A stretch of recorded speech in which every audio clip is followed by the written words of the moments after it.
آپ دیکھ رہے ہیں CNN اردو۔ پاک پتن سے ہمیں رپورٹ کر رہے ہیں کرائم رپورٹر مجید بھٹی۔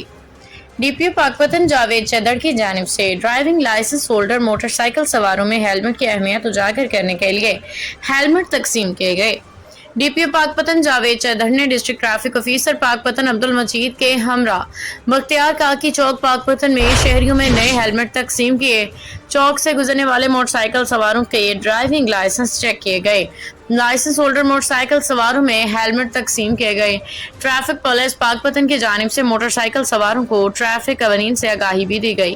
لائسنس نہ رکھنے والے موٹر سائیکل سواروں کو لائسنس بنوانے کی ہدایت بھی کی گئی۔ D P O Pakpattan Javed چدر کا اس موقع پہ کہنا تھا کہ موٹر سائیکل سواروں میں ہیلمٹ تقسیم کرنے کا مقصد ان کو ٹریفک قوانین سے آگاہ کرنا ہے، ٹریفک حادثے کی صورت میں جانی نقصان سے بچانا ہے۔